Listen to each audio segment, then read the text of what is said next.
안동대 민수업과 BK 사업팀에 있는 박선미입니다. 20세기 중후반 농촌과 어촌의 회갑잔치 존재 양상 비교라는 주제로 발표를 하게 되었는데요.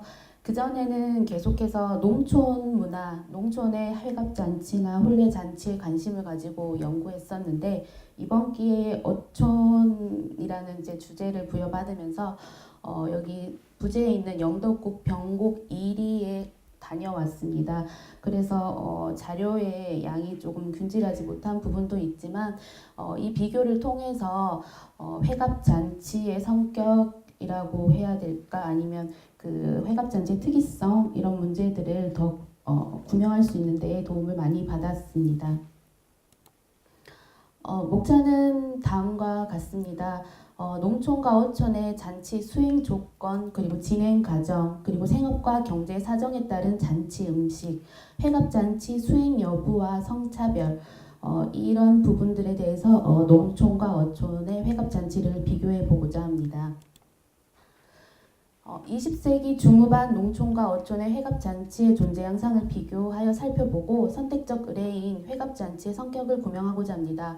경북 지역의 한 농촌 마을과 어촌 마을의 회갑잔치의 존재 양상이 생업 환경에 따라서 어떠한 특성이 지는지에 관해서 민속지적 분석을 주요하게 다루고자 합니다. 의뢰에서 두드러지는 성 역할의 표상과 성차별 또한 어떻게 존재하는지 회갑잔치를 통해서 분명하게 밝혀보고자 했습니다. 이 연구에서 농촌과 어촌의 회갑잔치를 비교하는 것은 생업 환경과 경제 사정이 잔치의 수행 여부를 결정하고 물적 기반을 마련하는 데 중요하게 작용하는 요소라고 생각했습니다. 특히 잔치 음식을 구성하는 데 직접적으로 영향을 미치게 되고 회갑잔치에 대한 인식과 평가에도 영향을 주었습니다. 또한 일생의례와 잔치에 대한 인식하는 중요성이 생업 환경뿐만 아니라 집성촌인가 또는 각성촌인가에 따라서도 차이가 있을 것으로 생각을 했고 반촌이 성격이 강한 마을과 그렇지 않은 마을의 비교를 통해서 사회문화적 배경이 다른 두 마을의 회갑잔치의 공통점과 차이점에 대해서도 살펴볼 수 있을 것이란 기대에서 시작되었습니다.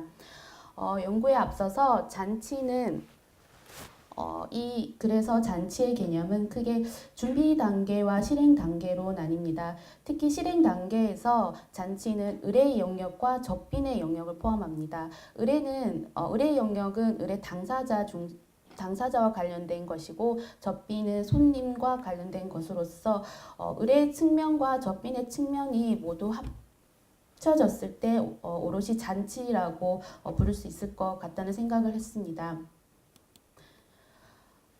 사례가 되는 두 마을 중에 첫 번째 농촌 마을입니다. 경북 영양군 감천 1, 2인데요. 이 마을은 사진에서 보다시피 아주 풍수가 좋은 곳에 자리하고 있습니다. 나가노시 동성 마을로서 국헌 오순을 일하는 무신 출신의 이 인물의 종가가 지금 이 마을에 현재 있고요. 그리고 지금 생업 환경으로서는 현재로서 농업에 종사하는 사람이 약 52% 그리고 건축이나 기타 업에 속하는 사람들이 아주 소수이고요. 그리고 고령화된 마을이다 보니까 아무 일도 하지 않는 무직의 상태인 어르신들이 한 37% 정도 되었습니다. 1980년대까지는 고추, 담배를 재배했고 1990년대 후반부터는 사과를 집중적으로 재배하고 있는 마을입니다. 현재 사과는 30가구, 벼 14가구, 그리고 고추 8가구 정도가 8가구 정도입니다. 2016년을 기준으로 해서 77세대 139명, 그리고 타성이 29세대 27%이지만 이 타성들도 대개 나가노시의 친인척 관계로 연결되어 있습니다. 이 마을의 주민 구성은 남성은 60대, 50대, 70대 순으로 많이 분포되어 있고 여성들은 70대, 50대, 80대 순으로 많이 분포되어 있습니다. 두 번째 사례는 어촌 마을입니다. 경북 영덕군 병곡 1리인데요. 이 마을은 감천마을하고 달리 이제 각성마을입니다. 그나마 이 마을 주민들 가운데서 김해 김씨나 안동 김씨가 몇 집 이렇게 살고 있고 나머지는 다 타성들입니다. 1970년까지는 정치망업 그리고 어선업, 양식업과 그리고 농업이 이제 결합된 형태였고요. 2017년 기준으로는 어선 8척 정도가 마을에 있고 고령화로 인해서 어업과 그리고 농업에 종사하는 사람이 적고 오히려 외부에서 들어온 젊은 층이 펜션이나 민박 등을 숙박업을 운영하는 사람들이 늘어나고 있는 추세입니다. 두 번째 장으로 가서 농촌과 어촌의 잔치 수행 조건과 진행 과정을 비교해 보면 공통적으로 드러나는 네 가지 사항이 있습니다. 오른쪽에서부터 이렇게 첫째, 둘째, 셋째, 넷째인데요. 먼저 잔치는 부부 모두가 생존했을 때 생존해 있는 경우에 남성의 회갑 연도에 맞추어서 한다는 것입니다. 실제로 두 마을 주민들을 만나봤을 때 남편이 회갑을 하지 않았기 때문에 나도 하지 않는다라든지 남편이 없어서 회갑을 못 얻어먹었다라든지 또 회갑 때 신랑이 있으면 호강잔치다라는 얘기를 들을 수가 있었고요. 두 번째로는 회갑잔치는 장남이 성혼한 이후여야 한다라는 것입니다. 흔히 회갑잔치는 자식 자랑이라고도 하는데 실제 감천마을에서는 이제 농촌마을에서는 장남이 혼인을 하지 않은 시기에는 부모의 회갑잔치를 하지 않기도 했고 또 병곡마을, 어촌마을에서도 회갑 때는 자식이 두루타게 또는 여럿이 있어야 하는데 자식 둘인데 뭐하러 하나 이런 말도 들을 수가 있었습니다. 회갑잔치는 선택적인 의례이면서 자랑하기 위한 잔치의 성격이 큰데 그 자랑에는 자식도 포함되어 있었던 것입니다. 셋째는 회갑잔치는 회갑주를 비롯해서 가족 구성원 가운데 장기간 동안 아픈 사람이 없을 경우와 이제 기혼 자녀가 미리 사망하지 않을 때 하는 경우입니다. 가족 구성원 가운데서 환자가 있거나 환자가 있으면 잔치를 하지 않고요. 기혼의 자녀가 회갑주보다 일찍 사망했을 경우에는 회갑잔치를 하지 않기도 합니다. 그 자녀가 설령 딸일 경우에도 그 부모는 회갑잔치를 하지 않았습니다. 넷째는 회갑잔치는 비교적 넉넉해서 남들에게 베풀어 먹일 수 있을 때 하는 것이라는 점입니다. 경제 사정에 따라서 회갑잔치 수행 여부는 앞서 세 가지 조건이 수행되더라도 다시 한번 논의되는 사항이었습니다. 왜냐하면 여기에 들어가는 음식 재료와 비용이 만만치 않을 것이었고 실제 사례로 주민들께서 환갑잔치하고 빚을 빚진다라는 말을 많이 하셨습니다. 회갑잔치하고 그 이듬해 농사를 지어서 그것을 다 갚았다라는 말을 여러 사람들을 통해서 들을 수가 있었고 특히 농촌마을에서 감천마을에서는 회갑잔치는 아랫대가 받쳐줘야 한다라는 얘기도 심심치 않게 들을 수가 있었습니다. 결론적으로 이러한 내용들을 종합해 보면 회갑잔치는 남성 본의의 의례라는 점이고 자식의 측면에서 봤을 때 부모에 대한 효행의 측면이 드러나는 의례라는 공통적인 수행 조건에 대해서 살펴볼 수가 있었습니다. 다음은 잔치의 진행 과정입니다. 잔치는 크게 진행 과정에서는 준비 단계 그리고 실행 단계로 나누어 살펴볼 수가 있는데요. 앞에 보이는 표는 마을의 사례입니다. 이 중에서 하늘색으로 이렇게 색칠을 해둔 곳은 병곡마을에서도 공통적으로 이렇게 진행하는 부분입니다. 감천마을은 이제 동성마을이다 보니까 역할마다 대소가의 사람들이 분담하여 수행하였고 잔치에서 역할에 관한 용어라든지 역할 분담이 비교적 체계적으로 이루어져 있었습니다. 잔치의 진행 과정은 크게 잔치 전과 잔치 당일로 나누어 볼 수가 있고 이 모두를 감독하는 사람이 분명하게 있었습니다. 대개 감천마을에서는 대소가의 남성, 특히 이 잔치의 전체 과정을 잔치에 대한 수행한 경험이 많거나 이 집안의 사정을 제일 잘 아는 사람이 이 전문가가 했었고요. 때로는 이제 그 집안의 장남이 주로 맡아서 했었습니다. 잔치 전에는 음식 장을 보거나 기타 필요한 물목을 사는 장을 보는 사람이 있고 또 음식을 만들고 준비하는 사람 그리고 이 잔치에서 가장 중요한 음식 가운데 하나는 이제 육류, 가축을 잡는 사람 등이 이렇게 그 역할이 분명하게 구분되어 있었습니다. 세 부류에서는. 그리고 잔치 당일에서는 인빈이라든지 시도, 도판, 방감 또는 반간, 상을 나르는 사람, 물 깃는 사람, 설거지하는 사람, 손님이 들어왔을 때부터 나가고 모든 행사가 다 끝날 때까지 모든 역할 구분이 되어 있었는데요. 이 중에서 병곡마을에서는 사실 병곡마을에서는 이런 이제 과정마다 하는 일들은 있었지만 그 역할을 부르는 이름은 뭐 인빈이라든지 도판이라든지 이렇게 실제적으로 이름이 붙여져 있지는 않았습니다.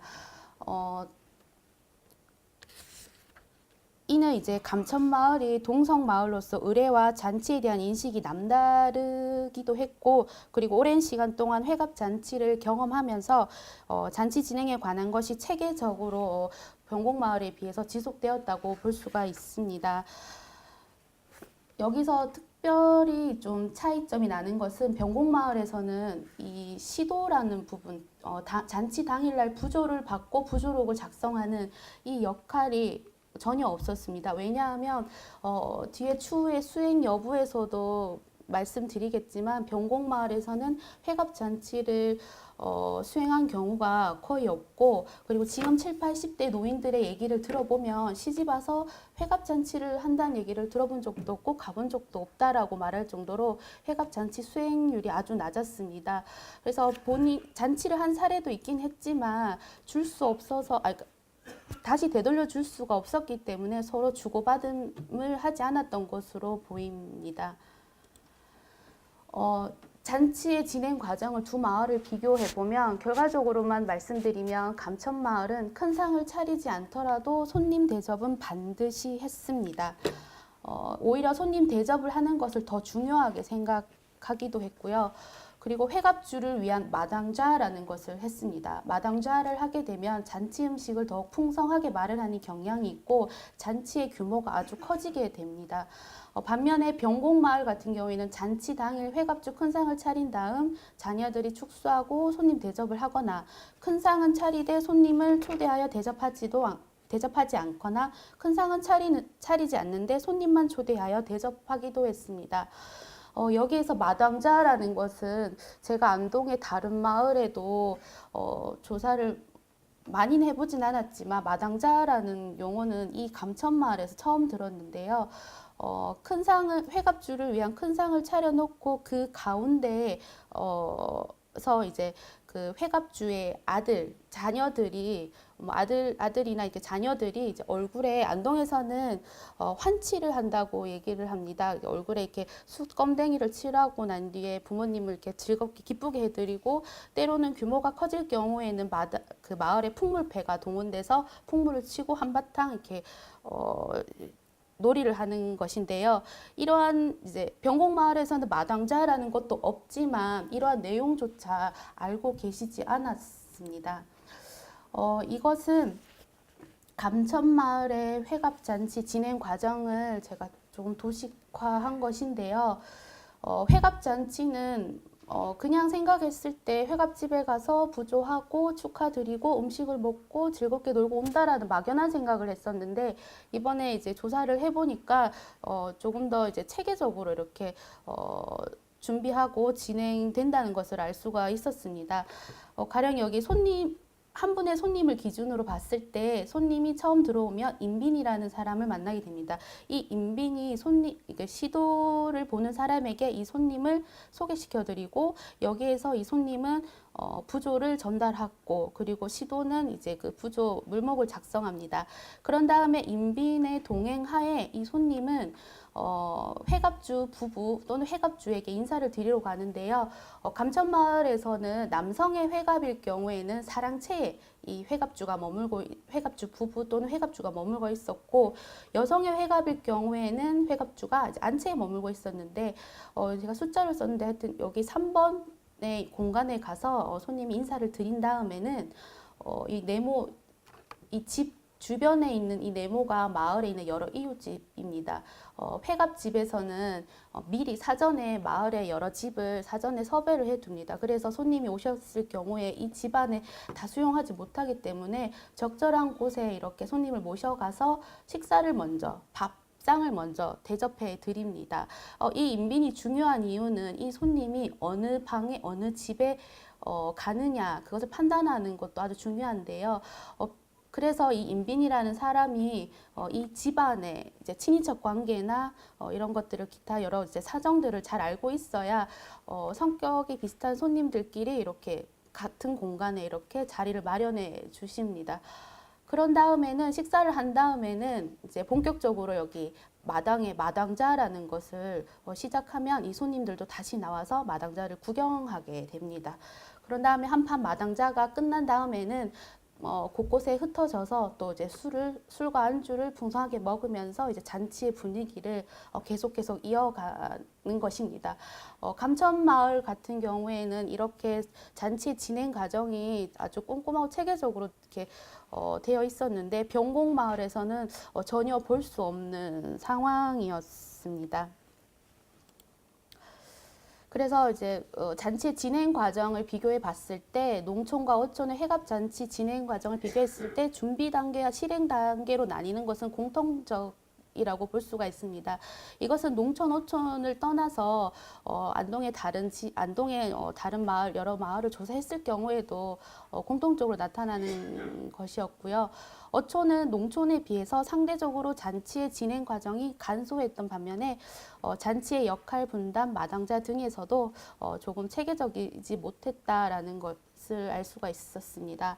동성마을인 농촌에서는 의례나 잔치에 관한 인식이 이것이 어촌과 농촌 생업 환경을 떠나서 각성촌이냐 집성촌에 따라서 이제 영향을 받는 것이라고 봤는데 잔치에 관한 인식이 남다르게 작용했고 오랜 시간 동안 지속된 잔치의 경험 속에서 진행 과정이 체계화되어 있었다는 점입니다. 반면에 각성마을인 어촌에서는 비교적 의례나 잔치에 관한 인식이 적었고 잔치에 대한 경험 또한 적었기 때문에 잔치의 진행 과정이 상대적으로 체계화되어 있지 못했다는 사실을 알 수가 있었습니다. 다음은 이제 잔치 음식에 관한 비교인데요. 잔치 음식도 의례의 측면과 접빈의 측면으로 나눴을 때 의례는 의례 당사자를 위한 그 큰상 음식이 있었고 접비는 손님을 위한 접빈 음식들이 있었습니다. 이 그림은 그 감천마을 오경택 씨라는 분의 회갑잔치 큰상 차림인데요. 1969년에 치러진 회갑잔치인데 이 회갑상을 실제로 차렸던 분이 이 마을에 살고 계셔서 그분의 언수를 통해서 재구성해 볼 수가 있었습니다. 사실 이렇게 큰 상을 차린 경우는 농촌 마을에서도 쉽지 않았습니다. 이 당시에.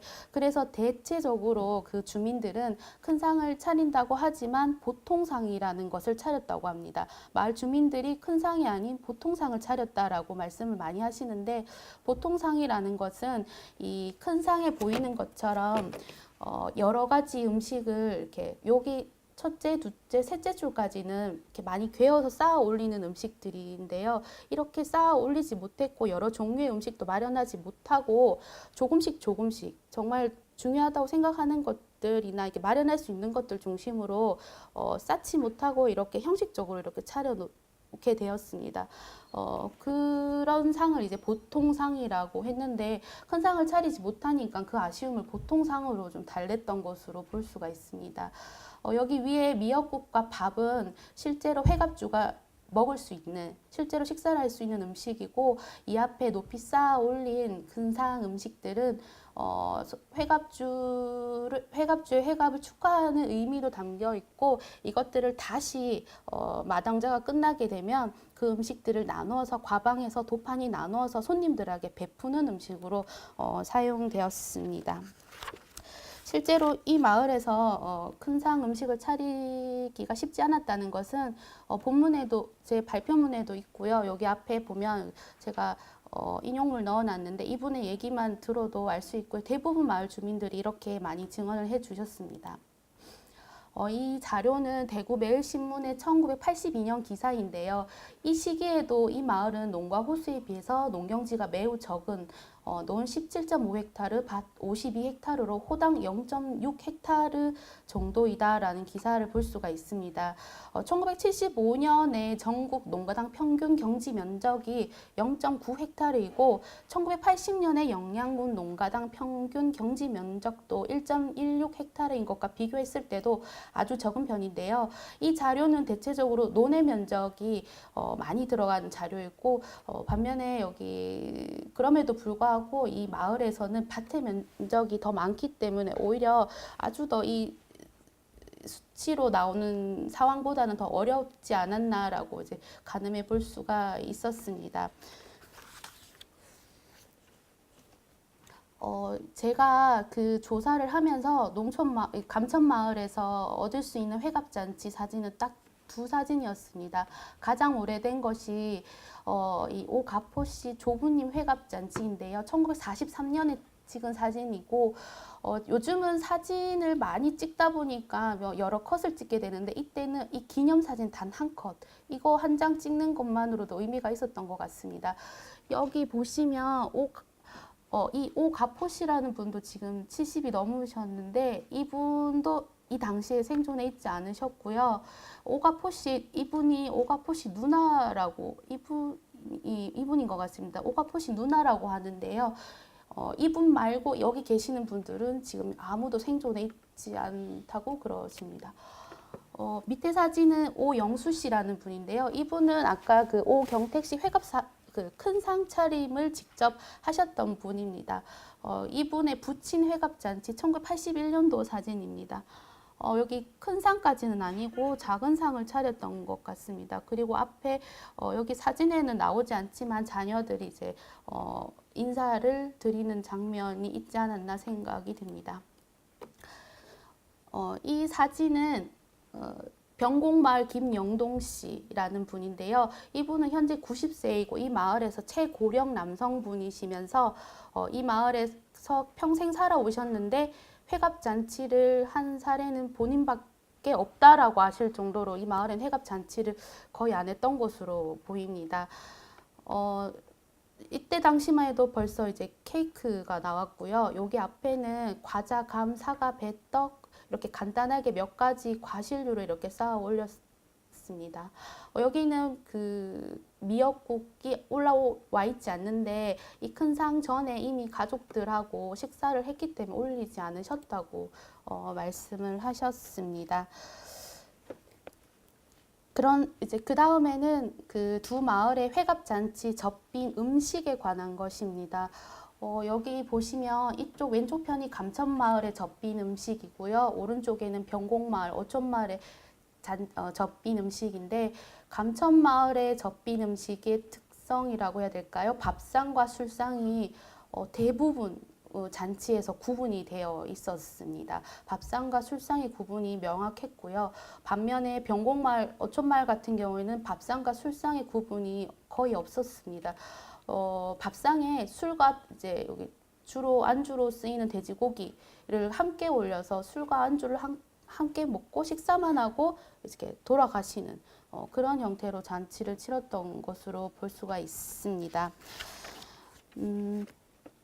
감천마을에서는 이제 그 밥상에 쌀밥과 게장국을 대접하느냐, 쌀밥과 소고기국을 대접하느냐가 아주 중요했었는데요. 이것이 잔치를 치르고 난 뒤에 주민들로부터 그 집 잔치를 잘했다 하지 않았다 평가에도 영향을 미쳤습니다. 오히려 소고기국보다 게장국을 대접했을 때 잔치를 잘했다라는 평가를 받습니다.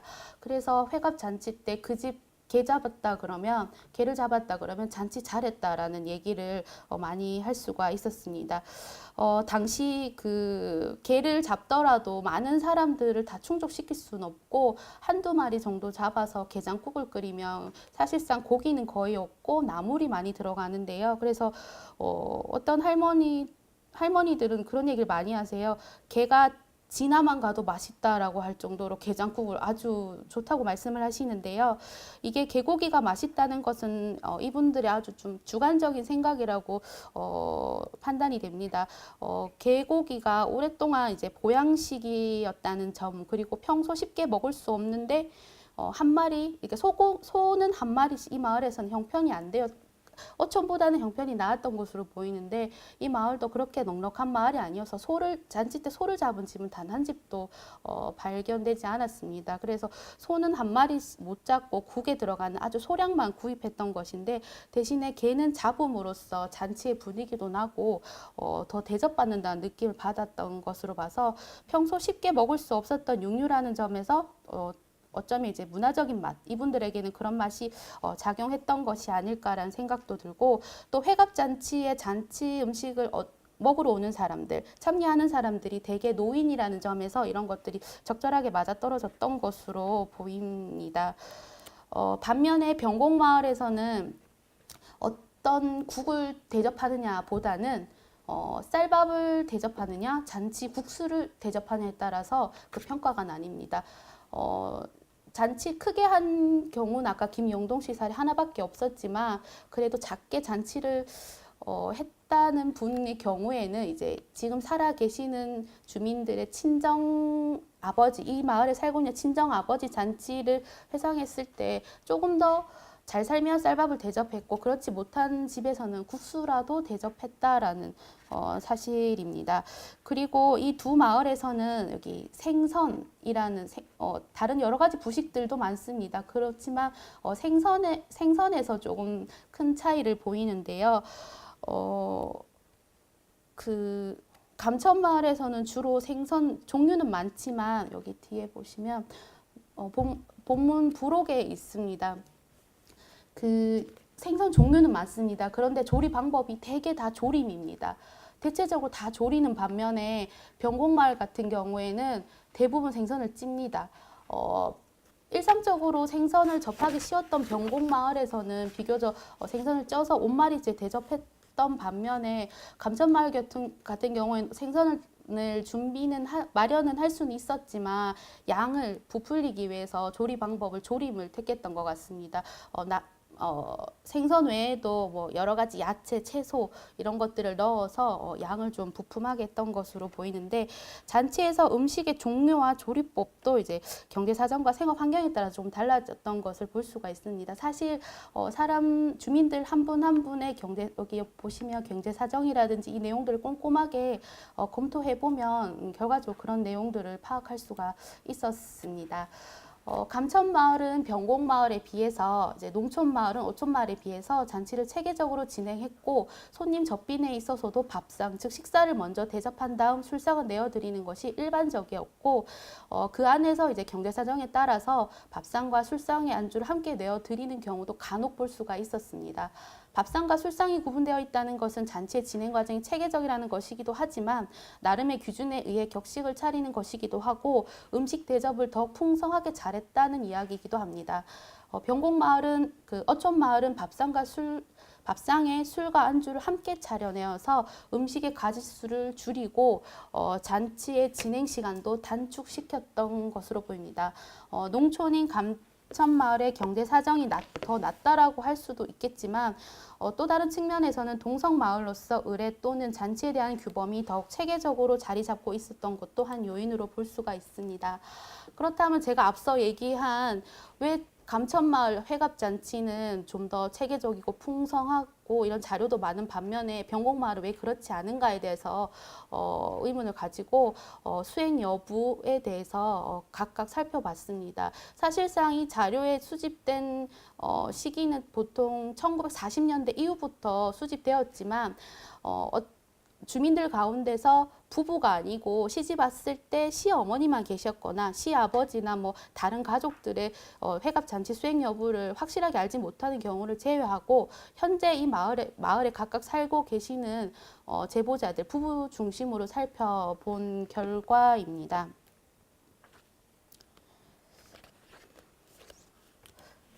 그 결과 간단하게 요약해 드리면 감천마을 같은 경우에는 회갑잔치 수행 사례가 조사 대상자 38명 중에 9건입니다. 반면에 병곡마을은 14건 중에 한 건이고, 14건 중에 한 건이고요. 감천마을은 남성의 회갑잔치 수행 사례가 19명 중에 8명으로 남성의 42% 정도 차지합니다.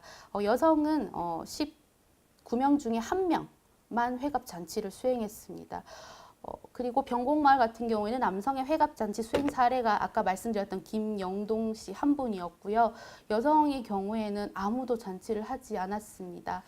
큰 상을 차린 경우도 마찬가지입니다. 감천마을은 비교적 38명의 조사 대상자 가운데서 보통상 2건을 포함해서 3 사례가 이제 큰 상을 차린 경우였는데 병곡마을 같은 경우는 아까 그 김영동 씨 한 사례밖에 없었던 것으로 보입니다.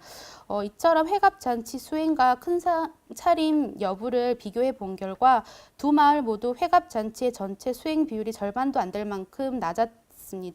그러나 농촌과 어촌의 회갑잔치 수행 비율을 비교해 보면 어촌의 회갑잔치 수행률이 농촌의 절반도 미치지 못할 만큼 낮았다는 사실입니다. 이는 큰 상 차림 여부에서도 마찬가지입니다. 또한 회갑잔치 수행 사례에서 남녀의 차이를 비교했더니 여성의 회갑잔치 수행이 남성의 회갑잔치 수행 사례의 약 8%도 미치지 못했는데 비율을 따져보면 두 마을의 차이는 크게 나타나지 않았습니다. 그렇다면 이들이 왜 회갑잔치를 수행할 수 없었던가 아니면 수행하지 않았던가에 대한 이유를 살펴봤습니다. 그 결과 이 표는 본문에 있습니다. 그 결과 회갑잔치는 남성 본의의 의례 성격을 본문을 보고 설명을 드리겠습니다. 남성은 대체적으로 이 표를 보시면 대체적으로 여기 제일 많은 건수가 본인이 회갑 전에 사망한 경우이고요. 또는 이제 뭐 건강상의 이유라든지 본인 신상의 이유가 많은 반면에 여성들은 대개 여기 보시면 남편이 회갑을 했기 때문에 하지 않거나 또는 이제 여기 한 사례는 그렇고요. 감천마을은 3사례가 그렇습니다. 그리고 남편이 사망해서 하지 않거나 또는 남편이 회갑을 하지 않아서 본인도 하지 않거나 또는 남편이 회갑을 하지 않고 사망하였기 때문에 본인 회갑 때 하지 않은 경우 이렇게 나뉩니다. 특히 병곡마을에서는 이러한 사례 남성이 회갑 전에 사망한 경우가 대부분이었는데요. 이는 제가 수집한 6사례 가운데 한 사례를 제외하고는 모두 바다 일을 하시는 분들이었습니다. 이 가운데 2사례는 이제 영도 호풀에 있는 독림수산에서 고기잡이 일을 하고 월급을 받아 생기를 꾸렸던 사람이고 한 사례의 남성은 고기잡이를 소유하여 어업에 종사하고 있으며 나머지 2사례는 배는 소유하고 않지만 어업에 종사하는 사람들이었습니다. 어촌은 바다라는 불완전한 생업 환경 속에서 고된 노동에 시달리며 불의의 사고와 병에 쉽게 노출되어 있습니다. 그리고 이 글의 앞에 수행 조건에서도 간략하게 나오지만 1970년대 후반 이 마을에 아주 크게 기억될 만한 사고가 있었습니다.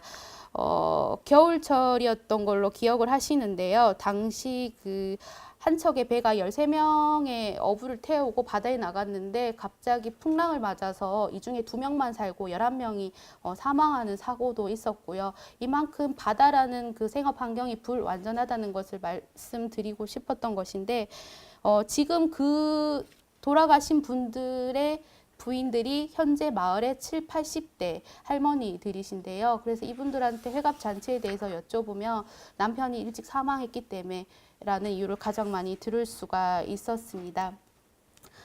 조금 정리를 하면 회갑잔치는 남성 본의의 의례의 성격을 지니는데 어촌의 경우 생업 환경상 남성의 부재가 유독 많았던 것으로 보입니다. 그 결과 병곡마을에서는 여성의 회갑잔치 수행 사례도 적었을 뿐만 아니라 마을 전반적으로 회갑잔치 수행률이 낮았습니다. 선택적인 의례일수록 남성 중심으로 수행되는데 생업 환경에 따라서 잔치의 수행 여부 또한 달라질 수밖에 없었던 것입니다. 어촌인 병곡마을에서는 생업 환경이 잔치를 수행하지 못하는 데 큰 영향을 미친 것으로 보입니다. 두 마을의 회갑잔치 수행 여부를 비교했을 때 남녀의 사회문화적 성차가 뚜렷하게 나타났고, 특히 이제 가부장제 사회에서 여성은 잔치에서도 남성에게 가려지거나 남성으로부터 차별받는 존재였던 것입니다. 20세기 중후반까지도 가부장 사회의 관습이 잔치 문화에도 뚜렷하게 일정 부분 반영되어 있었던 것으로 보입니다. 이상입니다.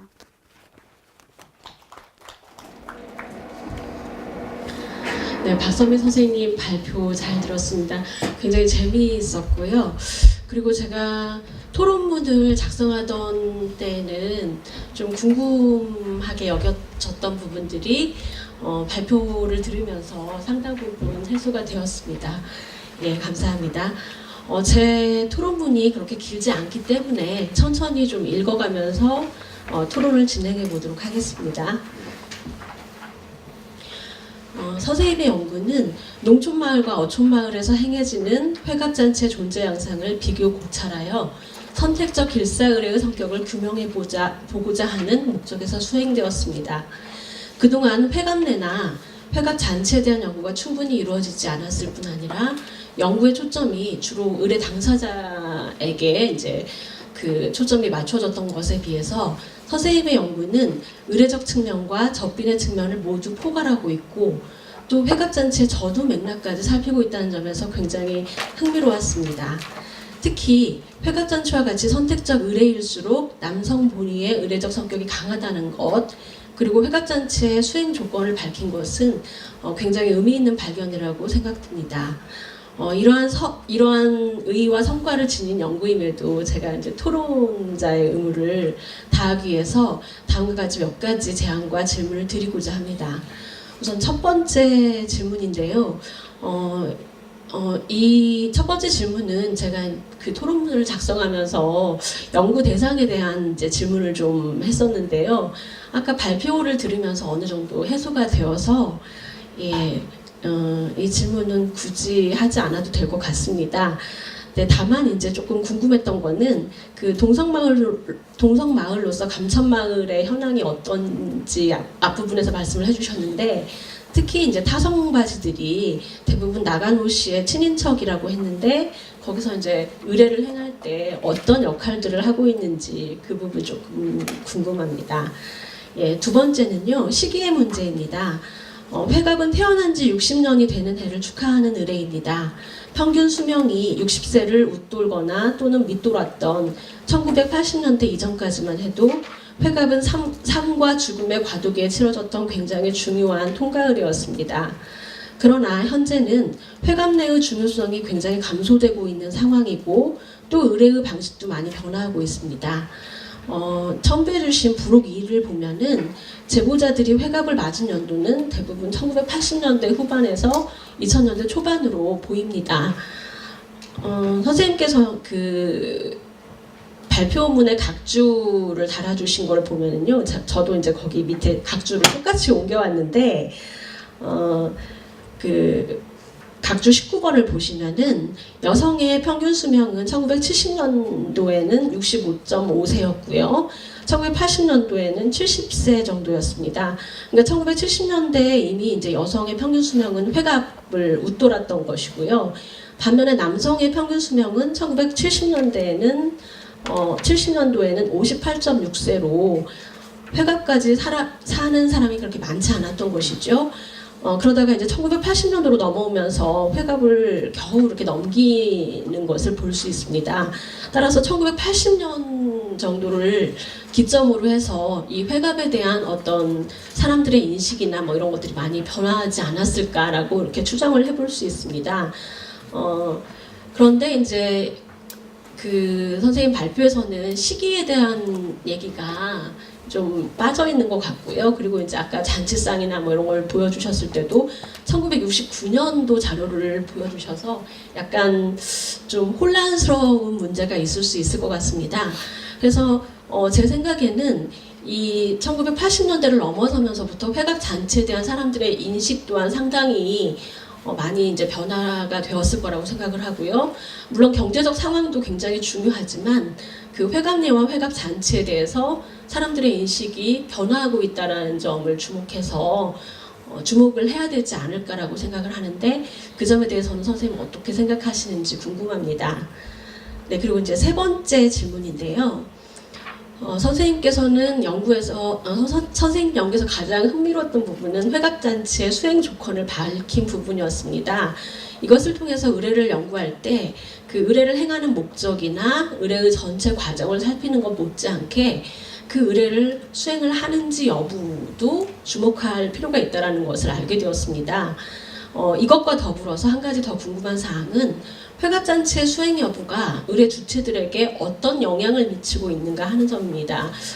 비록 이게 그 회갑례가 선택적 길사의례라고 할지라도 회갑례 또한 삶의 과도기에서 치러지는 의례인 것을 감안을 한다면 회갑례를 치르면서 사람들의 외적, 내적으로 이제 여러 가지 이렇게 변화를 겪게 될 것이라고 생각이 됩니다. 이러한 부분에 대한 논의가 조금 더 추가되면 좋지 않을까라고 생각을 합니다. 네 번째는 굉장히 지역적인 부분인데 좀 아마 그 글을 그러니까 표를 만드실 때 조금 실수가 있지 않았을까 싶어서 제가 붙여본 건데 뭐 그렇습니다. 참고만 하시면 될 것 같습니다. 네, 감사합니다. 예, 고맙습니다. 그에 대한 답변 부탁드립니다. 네, 선생님 온당한 지적 감사드립니다. 먼저 그 마지막에 지적해 주신 부분은 제가 그 회갑 연도라기보다는 이분들의 생년을 잘못 기록한 것이라서 이거는 정정하도록 하겠습니다. 그리고 첫 번째 질문 가운데서는 발표에 어느 정도 수록해서 일정 부분 해결이 되었을 것이라고 생각을 하고요. 첫 번째 마지막에 질문하신 그 회갑잔치 때 타성바지는 어떤 방식으로 우리에 참여하고 있는가 하는 점도 궁금한 지점이다라고 하셨는데요. 이 마을에 현재 그 약 27%가 타성이고 이 가운데서 한 28%가 나가노 씨 친인척으로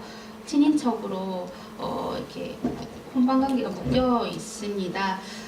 그럼에도 불구하고 완벽한 이제 타성들 같은 경우에는 현재는 지금 근래에는 회갑 잔치를 하지 않기 때문에 사례를 명확하게 알 수는 없지만 과거에 이제 사례를 주민들의 원수를 통해서 살펴보면은 부조를 한다든지 그리고 실제 그 잔칫날 와서 중요하지는 않지만 어느 정도 일정 부분 역할을 해주시는 부분이 있습니다. 근데 그것도 회갑 집하고의 어느 정도 이웃 간의 사회적 관계가 형성되었을 때 가능한 것이고요.